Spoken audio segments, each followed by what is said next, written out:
Enabling leadership ಸಂಸ್ಥೆಯು ದಿನಾಂಕ 7 ಮತ್ತು 8ರಂದು ರೇವಾ ಯೂನಿವರ್ಸಿಟಿ ಬೆಂಗಳೂರಿನಲ್ಲಿ ನಡೆದ ರಾಷ್ಟ್ರಮಟ್ಟದ ಫುಟ್ಬಾಲ್ ಪಂದ್ಯಾವಳಿಯಲ್ಲಿ ಕುಮಟಾ ತಾಲೂಕಿನ ಸರ್ಕಾರಿ ಹಿರಿಯ ಪ್ರಾಥಮಿಕ ಶಾಲೆ ವಾಲಗಳ್ಳಿಯ 5ನೇ ವರ್ಗದ ವಿದ್ಯಾರ್ಥಿಗಳು ಸಬ್ ಜೂನಿಯರ್ ವಿಭಾಗದಲ್ಲಿ ಫೈನಲ್ ಪ್ರವೇಶಿಸಿ ದ್ವಿತೀಯ ಸ್ಥಾನ ಪಡೆದು ಶಾಲೆಗೆ ಊರಿಗೆ ಕೀರ್ತಿ ತಂದಿರುತ್ತಾರೆ.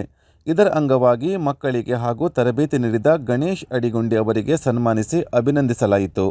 ಈ ಸಂದರ್ಭದಲ್ಲಿ ಸಹಕರಿಸಿದ ಎಲ್ಲ ತರಬೇತುದಾರರನ್ನು ಸನ್ಮಾನಿಸಿ ಗೌರವಿಸಲಾಯಿತು. ಕಾರ್ಯಕ್ರಮದಲ್ಲಿ ಪಂಚಾಯಿತಿ ಅಧ್ಯಕ್ಷರು, ಸದಸ್ಯರು, ಎಸ್ಡಿಎಂಸಿಯವರು, ಪಾಲಕ ಪೋಷಕರು ಹಾಜರಿದ್ದರು. ಶಿಕ್ಷಕಿ ಮಮತಾ ಭಟ್ ಎಲ್ಲರನ್ನೂ ಸ್ವಾಗತಿಸಿದರು. ರವಿ ನಾಯ್ಕ್ ವಂದಿಸಿದರು. ಭಾರತಿ ನಾಯ್ಕ್ ಕಾರ್ಯಕ್ರಮ ನಿರೂಪಿಸಿದರು. ನಿತ್ಯಾನಂದ ನಾಯ್ಕ, ಗಣೇಶ್ ಅಡಿಗುಂಡಿ ಅವರು ಮಾತನಾಡಿದರು. ಈ ಸಂದರ್ಭದಲ್ಲಿ ಪಾಲಕರು, ಶಿಕ್ಷಕರು ಎನೇಬಲಿಂಗ್ ಲೀಡರ್ಶಿಪ್ ಸಂಸ್ಥೆಯ ಕುರಿತು ಮಕ್ಕಳನ್ನು ಕಾಳಜಿಯಿಂದ ಬೆಂಗಳೂರಿನ ರೇವಾ ಯೂನಿವರ್ಸಿಟಿಗೆ ಕರೆದೊಯ್ದು ಅವರು ಮಕ್ಕಳಿಗೆ ಮಾಡಿದ ಊಟ ಮತ್ತು ವಸತಿ ವ್ಯವಸ್ಥೆ ಕುರಿತು ಮೆಚ್ಚುಗೆ ವ್ಯಕ್ತಪಡಿಸಿದರು.